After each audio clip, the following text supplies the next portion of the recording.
The water world of Thuvia, 7, burned under alien fire. Massive warships hung in orbit like predators circling prey, launching weapon after weapon into the crystalline oceans below. Beneath the waves, cities that had stood for 10,000 years crumbled into dust and debris. The Valrine people, gentle beings with translucent skin and eyes like liquid silver, fled through underwater tunnels that collapsed around them. Ambassador Lyra swam through the chaos toward the central communication tower. Her people were dying. Every moment brought new reports of shattered domes, flooded sanctuaries, and families torn apart by the relentless bombardment.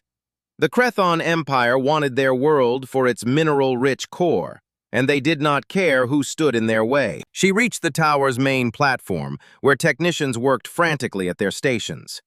The water around them glowed with holographic displays showing the devastation across 17 colony sites, all of them under attack, all of them falling.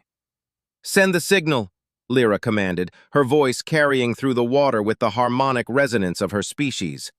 "Broadcast to every world in the galactic network. Tell them we need help. Tell them we are dying." The lead technician, an elderly Valrine named Orth, worked his webbed fingers across the controls. "The message is transmitting now, Ambassador. It will reach the Council worlds within the hour." Lyra watched the signal pulse outward, a desperate cry flung into the vast darkness of space. Surely someone would answer. The galaxy was filled with powerful civilizations, species with vast fleets and advanced weapons. The Valrine had always been peaceful, sharing their art and music and scientific discoveries freely. Surely that goodwill meant something. 3 light-years away, on the crystalline homeworld of the Turthan Confederacy, military commanders received the Valrine distress call. They reviewed it in silence, noting the coordinates and the threat assessment. Then they filed it away. The Turthan had their own borders to protect, their own interests to consider. Getting involved in someone else's war was poor strategy. 5 light-years in another direction, the Bolvox Collective debated the issue for exactly 12 minutes. Their consensus was clear. Intervention would set a dangerous precedent. If they helped the Valrine, other species would expect the same. Better to express sympathy and move on. The pattern repeated across the known galaxy. 17 advanced civilizations received the transmission. Some expressed regret. Some cited non-interference policies. Some simply ignored it entirely. Within 6 hours, the Galactic Council convened an emergency session and voted. The result was unanimous. The Valrine situation was unfortunate, but not their responsibility. Ambassador Lyra received the responses one by one, each refusal landing like a physical blow. The Yun expressed their deepest sympathies but could not spare resources. The Deltharai cited ancient treaties that prevented involvement. The Kutin offered to accept Valrine refugees after the war ended, as if that was some kind of comfort. She floated in the command center, surrounded by the wreckage of hope, and wept. Around her, her people did the same. They had believed in the greater galactic community, in the idea that civilized species helped one another. They had been wrong. On Earth, in the orbital station above the planet's blue surface, Commander Jake Morrison sat in his ready room reviewing routine patrol reports. The USS Liberty was a good ship, one of humanity's newer vessels, but still decades behind what the older species flew. Humans were the newcomers to the galactic stage, barely 2 generations since first contact. Most species still thought of them as children playing with toys they did not fully understand. His communication officer, Daniel Cooper, appeared at the door with an unusual expression on his face. "Commander, you need to hear this. We picked up a transmission. It is not directed at us specifically, but it is broadcasting on all open channels." Jake nodded. "Put it through." The voice that filled the room was unlike anything he had heard before. It resonated with harmonics that seemed to vibrate in his chest, carrying emotions that transcended language. Even through the translation matrix, he could hear the desperation, the fear, the fading hope. "This is Ambassador Lyra of the Valrine Congregate. Our world is under attack. The Crethon Empire has brought a fleet of war. Our cities are falling. Our people are dying. We have asked the galaxy for help, and the galaxy has turned away. If anyone can hear this, if anyone has the courage and compassion to stand with us, please. We are running out of time." The message repeated, and Jake listened to it 3 times. He pulled up everything Earth's databases had on the Valrine, a peaceful aquatic species, known for their universities and art galleries. They had shared advanced water purification technology with a dozen worlds, asking nothing in return. They had no standing military, no weapons of significance. He opened a channel to Captain Helen Wright, who commanded the carrier group the Liberty was part of. "Helen, tell me you heard that transmission." "I heard it, Jake. I have been reviewing our options. It would take us 3 weeks to reach their system at maximum speed. We have 6 ships in our group. From the tactical data in their broadcast, the Crethon have at least 20 vessels, all heavier than anything we are flying. So we would be outgunned and outnumbered. Substantially." Jake stared at the star map, at the small blue dot that represented Thuvia 7. 3 weeks away. Dying right now. "The Council species already said no," Helen continued. "The big players with the firepower to make a real difference. What chance do we have?" "Maybe none," Jake admitted. "But I keep thinking about what my grandfather used to say. He was a firefighter, ran into burning buildings when everyone else ran out. I asked him once why he did it, and he said because someone had to. Because if everyone waited for someone else to be brave, nobody would be." There was silence on the line for a long moment. "You want to take this to command?" Helen finally said. It was not a question. "We have to at least try. They sent that message to everyone, and everyone ignored it. Everyone except us." The response from Earth Command came faster than Jake expected. Admiral Kevin Rhodes appeared on the screen, his weathered face showing the weight of the decision he had already made. "We got your recommendation, Commander Morrison. The Joint Chiefs have been in session for the past 4 hours. Every tactical analysis says this is a bad idea. We are outnumbered, outgunned, and we would be operating far from any support. If things go wrong, we lose ships we can barely afford to replace." Jake felt his heart sink. He should have expected this. It was the logical choice, the smart choice. "However," Rhodes continued, and Jake looked up sharply, "we also ran the numbers on what happens if we do nothing. The Valrine die. The galaxy learns that crying for help gets you silence, and humanity becomes just another species that watches from safety while others burn. The President has authorized your mission. You will take every ship that volunteers. No one is ordered to go." Within 2 hours, Jake had his answer. Every single ship in the battle group volunteered, not just the officers, but the crews, too. They took votes on each vessel, and the results were the same everywhere. They were going.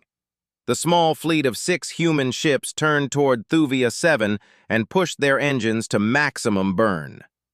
Jake stood on the bridge of the Liberty, watching the stars streak past, knowing they were racing toward a fight they might not survive.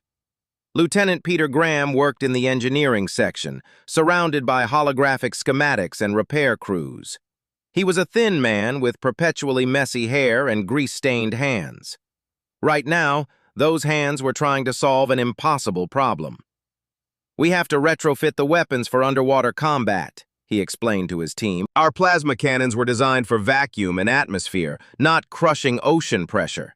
If we fire them at depth, they will probably explode in our faces." His assistant engineer, a young woman named Lisa Park, pulled up test simulations.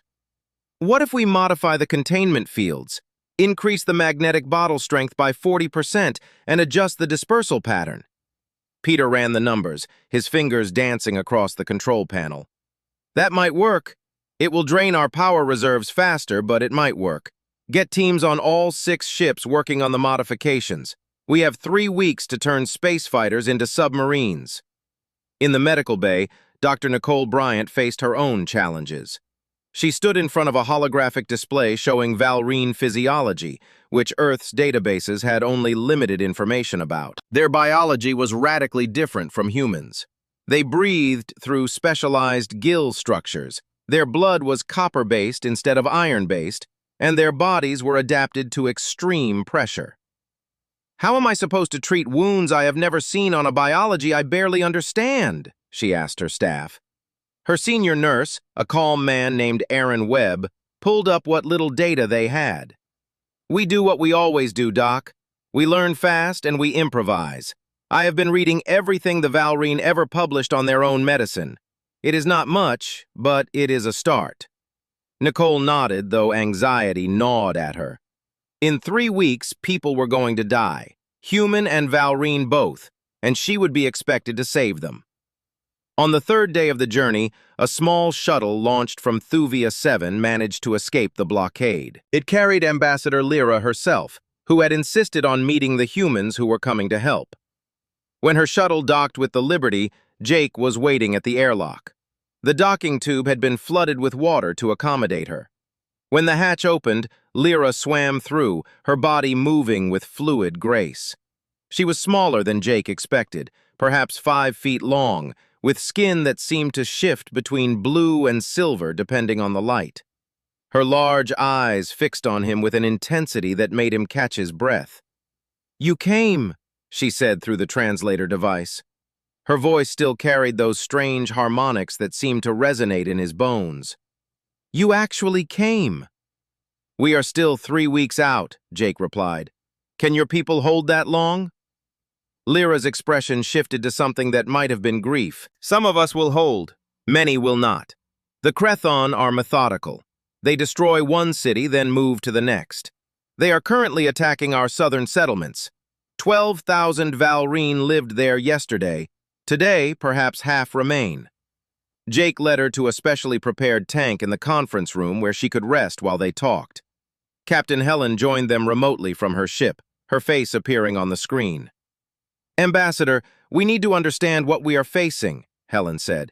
"Everything you can tell us about the Crethon tactics, their ship configurations, anything that helps." Lyra shared what she knew. The Crethon fought with overwhelming force, using heavy bombardment to break defenses before sending in occupation troops. Their ships were well armored but slow to maneuver. They relied on numerical superiority rather than clever tactics. "We sent pleas to 17 species," Lyra said quietly.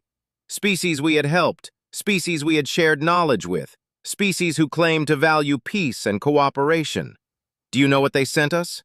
Words, sympathy, regrets. The Turthan said they could not spare ships. The Bolvox said it was not their concern. The Council itself voted to do nothing." "Why do you think they all refused?" Jake asked. "Because helping us gains them nothing," Lyra replied.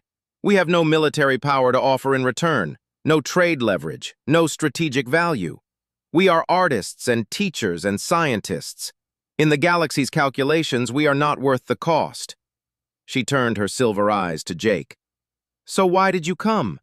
Your species is young, still building your strength. You have even less to gain than the others." Jake thought about how to answer that. Finally, he said, "Maybe that is exactly why. We remember what it is like to be small and vulnerable. We remember asking for help and being ignored. Some of us think that if you have the power to help someone and you choose not to, you are making a choice about what kind of person you are, what kind of species you are." Lyra was quiet for a long moment. 12 species promised to help when our first colonies fell to raiders 20 years ago. We waited and waited, but none came. We learned then that promises mean nothing. But you did not promise. You simply came. The human fleet dropped out of faster-than-light travel at the edge of the Thuvia 7 system. What they saw made every crew member fall silent. The orbital stations were gone, reduced to debris fields that sparkled in the light of the system's sun. Massive Crethon warships circled the water world like vultures, their dark hulls bristling with weapons. Jake counted them quickly. 22 vessels, each one larger than his biggest ship. "Tactical assessment," he said quietly. Daniel Cooper worked his console, his face growing pale as the numbers came in. "Their flagship alone outmasses our entire fleet. We are looking at triple our firepower, heavier armor, and they have the high ground in orbit. Commander, the math on this is brutal." "I know," Jake said. "Helen, are you seeing this?" Captain Helen Wright's voice came through crisp and calm, though Jake could hear the tension underneath. "I see it.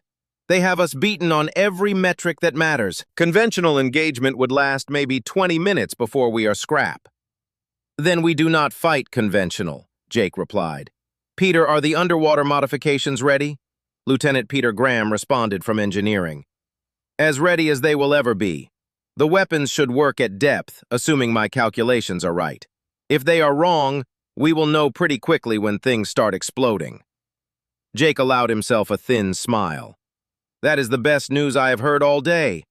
Ambassador Lyra, we need safe corridors into your oceans, places we can enter atmosphere without the Crethon cutting us apart." Lyra was in her tank on the bridge, her form tense as she watched her homeworld under siege. "The northern polar region. The ice formations interfere with their sensors. You can make atmospheric entry there and dive immediately. Our resistance fighters control the deep trenches in that area. All ships, plot entry vectors for the northern pole. We go in fast, and we go in deep." The 6 human vessels broke formation and accelerated toward the planet. Immediately, alarms blared as the Crethon fleet detected them. A transmission came through, the words harsh and guttural even through translation. "Human vessels, this is War Master Grenth of the Crethon Empire. You are interfering in an Imperial operation. Withdraw immediately or be destroyed." Jake opened a channel. "War Master, this is Commander Jake Morrison. We are here at the request of the Valrine people. We will not be withdrawing." There was a pause, then something that might have been laughter. "6 small ships against my fleet? You are either brave or stupid. I will give you one more chance, human. Leave now and I will let you flee with your lives. Stay and you will die with the fish people." "We are staying," Jake said simply and cut the channel. The Crethon response was immediate.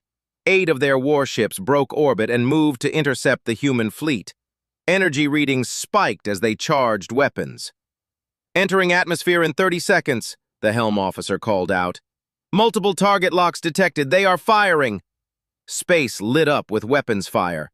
The human ships scattered, weaving through the incoming barrage with desperate speed. The Liberty shuddered as a blast clipped her shields, alarms screaming. One of the smaller human frigates took a direct hit, her shield collapsing in a flash of light. "Stevens is venting atmosphere," Daniel reported. "They are still flying, but they took damage." "Keep going," Jake ordered. "Get into the ocean." The ships hit atmosphere like meteors, their hulls glowing white-hot from friction. The Crethon pursuers followed, their heavier vessels slower but relentless. Below, the ice fields of Thuvia 7's northern pole rushed up to meet them. "Prepare for water entry," Jake commanded. "All hands, brace for impact." The Liberty hit the ocean at terminal velocity. The impact was devastating, throwing everyone against their restraints. Water flooded around the ship as modified systems kicked in, creating pressure fields that let them operate in the crushing depths. Around them, the other 5 human ships splashed down, disappearing into the dark water. The Crethon ships hung in atmosphere above, firing down into the ocean. Massive explosions erupted underwater, sending shockwaves that tossed the human vessels like toys. But the water itself provided protection. The energy weapons lost cohesion in the dense medium, their effectiveness reduced dramatically. "Take us to the trenches," Jake ordered. "Use the terrain."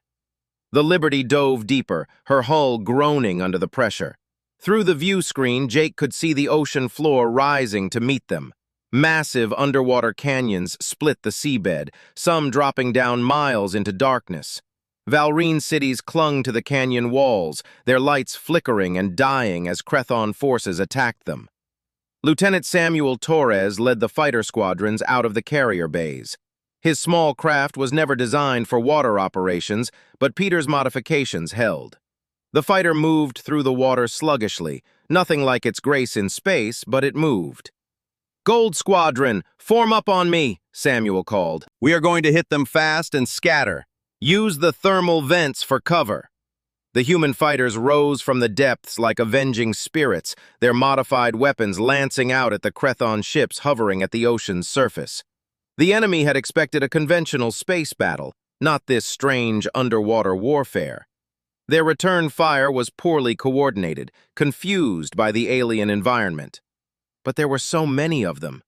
For every shot the humans landed, 3 came back. Samuel watched 2 fighters from his squadron explode, their pilots gone in an instant. He gritted his teeth and kept firing. On the Liberty's bridge, Jake coordinated the chaotic battle. His 6 ships darted through the underwater canyons, using every trick they could think of. They hid behind thermal plumes, used sonar-reflective rock formations as cover, and struck from unexpected angles. The Crethon adapted quickly. 4 of their heavy cruisers submerged fully, their massive forms displacing enormous volumes of water. They were slow and awkward underwater, but their firepower was devastating. When they fired, entire sections of canyon wall simply ceased to exist. Captain Helen's ship, the Washington, took a direct hit. The vessel spun out of control, crashing into the canyon floor. Jake watched helplessly as her status indicators flickered. "Helen, report!" Static filled the channel, then her voice came through, strained with pain. "We are alive, but dead in the water. Main power is gone. I have got fires in 3 sections. Can you get engines back?" "Not in time to matter. Pull your ships back, Jake. We will buy you time." Jake stared at the tactical display, his mind racing through impossible choices. The Washington was crippled, sitting on the canyon floor like a wounded animal. 3 Crethon cruisers were moving in for the kill. He could pull ships back to defend her, but that would leave the Valrine cities exposed. "Negative, Helen. We are coming back for you." "That is an order you cannot give me anymore, Commander," Helen replied, and he could hear the smile in her voice despite everything. "My crew voted. We are staying put and making them pay for every inch. You focus on keeping those cities standing. That is what we came here to do." Before Jake could respond, the Washington opened fire with everything she had left. Her weapons lit up the dark water, forcing the Crethon ships to scatter. It would not last long, but it gave the other human vessels precious seconds to regroup. Jake slammed his fist against his command chair but turned back to the battle. "All ships, concentrate fire on the submerged cruisers. Hit them with everything." The human fleet pressed the attack with renewed desperation. Days blurred together in an endless cycle of fighting, retreating, regrouping, and fighting again. The crews barely slept, running on stimulants and sheer willpower. Dr. Nicole Bryant worked around the clock in medical, treating burns, decompression injuries, and wounds from equipment failures. On the 3rd day, as the Liberty hid in a volcanic vent field to make emergency repairs, Peter Graham came to the bridge looking like he had not slept in a week. He probably had not. "Commander, I've been thinking about the volcanic activity in this region," he said. "Pull up geological surveys that Ambassador Lyra's people had provided.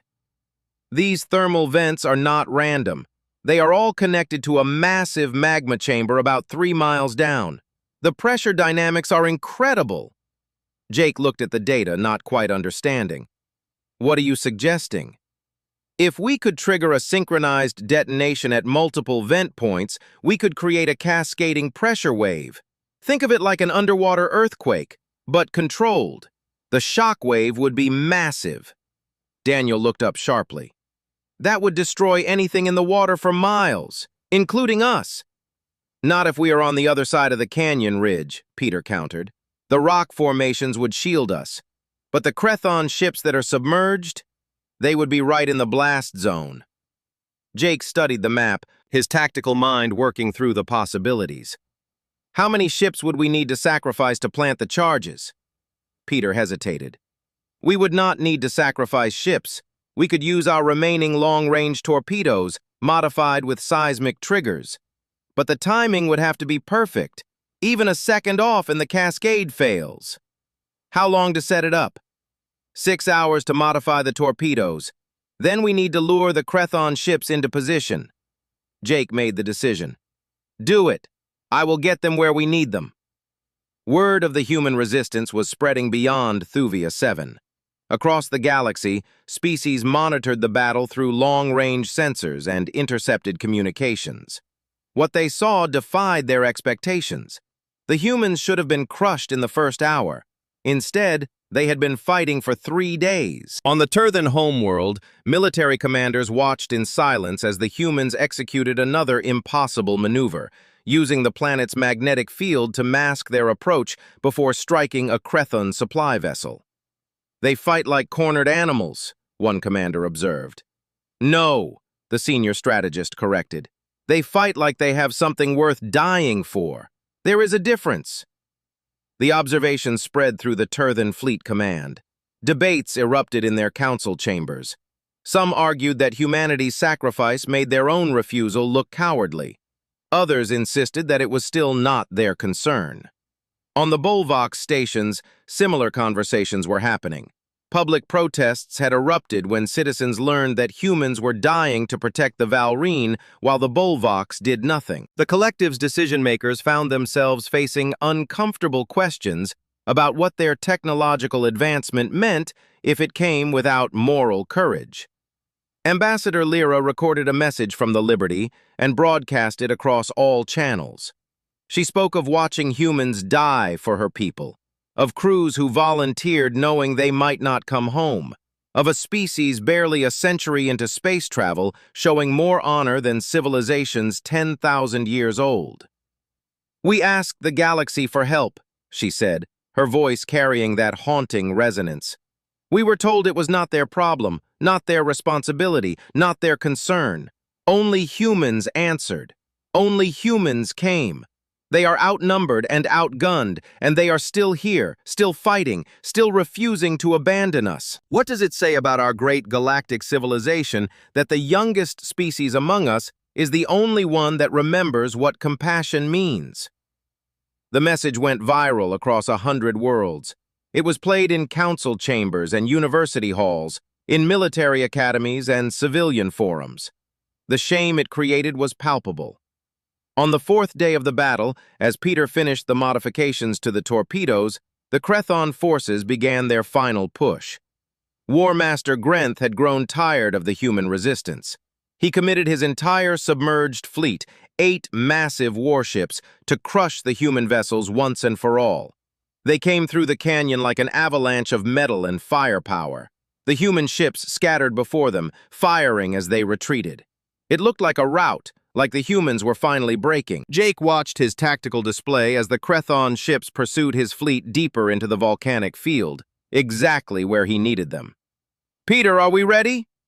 "Torpedoes are in position. I have firing solutions locked. Commander, you need to know that the seismic activity might trigger secondary eruptions. This whole region could become unstable." "Will it work?"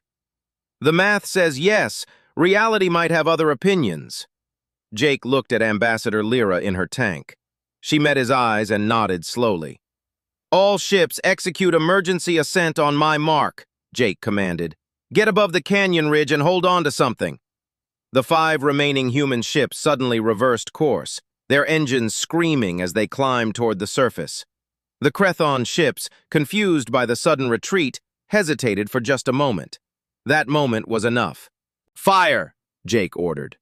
20 modified torpedoes launched simultaneously, each one streaking toward a different volcanic vent. They buried themselves deep in the thermal chimneys and detonated. For a heartbeat, nothing happened. Then the ocean floor exploded. The magma chamber beneath released its pressure in a catastrophic cascade. Shock waves rippled through the water like the world itself was screaming. The Crethon ships caught in the blast zone were thrown like leaves in a hurricane. Hulls buckled, systems failed, and 3 of the massive warships simply broke apart under the strain. The human ships, barely clear of the ridgeline, were tossed violently but survived. Alarms shrieked as systems overloaded, but they held together. The underwater explosion changed everything in an instant. When the shock waves finally settled, 5 Crethon warships were gone, simply torn apart by forces they never anticipated. The remaining 3 submerged vessels were crippled, drifting powerless in the dark water. Above, in orbit, War Master Grenth watched his overwhelming advantage disappear. Jake pulled his battered fleet back to regroup. The Liberty had taken damage from the shockwave, and every ship reported critical systems failing. They had maybe one more fight left in them before they fell apart completely. "Damage reports!" he called out. Daniel worked his console with shaking hands. "We lost the Stevens completely. She broke up during the ascent. The remaining 4 ships are at 40% combat effectiveness. We are running on backup power and hope." Before Jake could respond, new contacts appeared on the sensors, ships dropping out of faster-than-light travel at the system's edge. His heart sank. Crethon reinforcements would finish them, but the identification codes that came through were not Crethon. "Commander, those are Turthan warships," Daniel said, disbelief in his voice. 8 heavy cruisers and a dreadnought. They are broadcasting Alliance intentions." Jake stared at the display, unable to process what he was seeing. The Turthan had refused to help. They had voted against intervention, yet here they were. A communication channel opened. A Turthan commander appeared on screen, his reptilian features unreadable. "Human fleet, this is Battle Commander Kresh of the Turthan Confederacy. We are here to provide support. Transmit your tactical data and we will engage the Crethon forces." "Why?" Jake asked before he could stop himself. "Your government voted against helping the Valrine." Kresh's expression shifted to something that might have been shame. "Our government made a political decision. But we are warriors, and we watched you fight impossible odds for 4 days. You shamed us, Commander Morrison. My crews volunteered for this mission against orders. We will face consequences when we return home, but we will face them knowing we finally did the right thing." The Turthan fleet moved into attack position with brutal efficiency. Their weapons were cutting edge, their tactics refined over centuries of warfare. The Crethon ships in orbit, already demoralized by the loss of half their fleet, found themselves facing a fresh enemy with overwhelming firepower. The battle lasted less than an hour. War Master Grenth, seeing his forces collapsing around him, made the calculation that his empire would not thank him for losing the entire fleet. He ordered a retreat. As the Crethon warships jumped to faster-than-light speed and disappeared, a strange silence fell over Thuvia 7. After 4 days of constant combat, the quiet felt wrong. Then the Valrine began to emerge from their shelters. They swam up from the deep refuges where they had hidden, from the reinforced cities that had somehow survived, from caves and trenches and anywhere they could find safety. They came in their thousands, and when they saw the human and Turthan ships holding position in their skies, they sang. The sound was like nothing Jake had ever heard. It resonated through the water and into the hulls of the ships, a harmony of grief and joy and gratitude so profound that several crew members openly wept. Ambassador Lyra floated in her tank on the bridge, her silver eyes streaming with tears. "That is the song of survival," she whispered. "We have not sung it in 20 years. We did not think we would ever sing it again." Over the next week, more ships arrived. The Yuns sent medical vessels. The Delthari brought construction equipment to help rebuild. Even the Bolvoks, shamed by their earlier refusal, sent supply ships loaded with food and materials. Species that had voted against intervention now scrambled to prove they had not completely abandoned their principles. The Galactic Council convened in emergency session. Council Speaker Voth, a being of pure energy contained in a crystalline matrix, addressed the gathered representatives with unusual emotion. "We failed the Valrine," Voth stated simply. "We hid behind policies and protocols while they died. It took the youngest species among us, one we have often dismissed as impulsive and naive, to show us what our advanced civilizations had forgotten. That compassion is not weakness, that helping those in need is not poor strategy, that the measure of a civilization is not its weapons or its wealth, but its willingness to stand up when standing up costs something." Ambassador Lyra was invited to testify. She spoke calmly, without accusation, simply laying out the facts. 17 species had been asked for help. 17 had refused. Only humanity, with the least resources and the most to lose, had answered. "I do not tell you this to shame you," she said, though her words did exactly that. I tell you because the galaxy needs to decide what kind of place it wants to be. Do we help each other? Or do we only help when it benefits us? The humans have given us their answer. What is yours? The debate that followed lasted 3 days. In the end, the Thuvia Accords were drafted.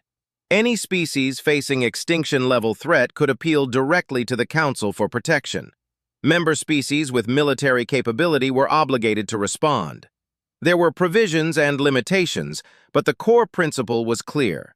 The strong had a duty to protect the weak. Not every species signed immediately. Some argued it was too much, too fast. But enough signed to make it binding, and more added their names each day as public pressure mounted. Jake Morrison stood on the surface of Thuvia 7 in a specially constructed dome that allowed him to breathe while Valrine swam freely around him. They were dedicating a memorial to the human crew members who had died in the battle. 73 names were carved into a crystal monument that would stand in the central plaza of the rebuilt capital city. Helen Wright was there, recovered from her injuries, though she would walk with a limp for the rest of her life. Samuel Torres stood beside her, one arm in a regeneration sleeve. Dr. Nicole Bryant had insisted on attending despite her exhaustion, and Peter Graham looked uncomfortable in his dress uniform. Ambassador Lyra approached Jake, moving through the water with graceful purpose. Through the translation device, she spoke words that had been carefully chosen. In our language, we had no word that meant what you did. Helping without expectation of gain, sacrificing for strangers, standing firm when all logic said to flee. We have created a new word. The closest translation to your language would be human-hearted. It means one who helps because it is right, not because it is easy. She reached out and touched the memorial with one delicate hand. Our children will learn this story. They will know that when we cried for help and the galaxy turned away, humans chose differently. Only humans chose to help us when we cried for support. Jake looked at the names carved in crystal, each one a person who had volunteered, knowing the odds. We lost good people here. Yes, Lyra agreed. And because of them, millions of Valrine live. Because of them, the galaxy remembered what it means to be civilized. Their names will be honored on our world as long as water flows. Above them, human and Turthan ships maintained orbit alongside vessels from a dozen other species, all working together to repair and rebuild. Earth was receiving diplomatic requests faster than they could process them. Alliance offers, trade agreements, technology exchanges. Humanity's reputation had transformed overnight. But Jake was not thinking about politics or galactic standing. He was thinking about his grandfather running into burning buildings, about doing what needed doing because someone had to. He touched the memorial one last time, feeling the smooth crystal under his fingers, and smiled. They had done what they came to do. The rest would sort itself out.